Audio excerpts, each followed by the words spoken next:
Bapak Heri Darmawan bilih saestu budaya ingkang adiluhung nggih menika wontenipun karawitan, wontenipun menahipun wastani wayang menika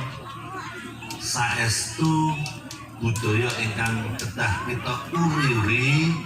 amargi punapa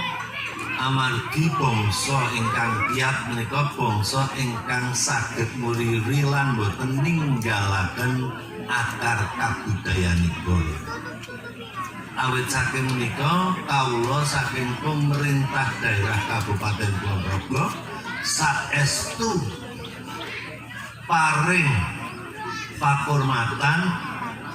pun wastani menilai ngoten nggih, menilai bilih masyarakat Padukan Dukuh tasih saged ngoten kita ya saeka kaya mah kaya kampanye ngalingi zaman kampanye nang kene iki aku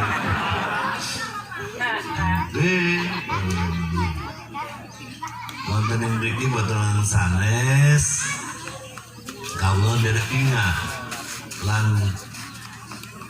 ngajak dumateng kula panjenengan sedaya kersa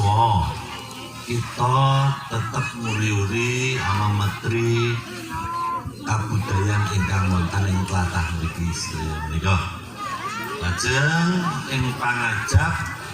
punapa ingkang kita lampahi menika dados tepa tuladha kagem putra wayah kita sedaya bilih putra wayah kita sedaya tasih saged mirsani tiyang sepuhipun mbahipun menika saged gamel, mbahipun saged nyinden, mbahipun saged mayang, mbahipun saged mawi ageman lurik kira nek sakniki ra napa nggih pengageme nika njur lajeng nika lho Bu bahane kurang ditarik sing ngisor ketok dijoke sing dhuwur nggih napa mboten tur jane niku ya bonus napa vitamin mboten niku sing pundi niki Pak jan niki nyuwun ngapunten nggih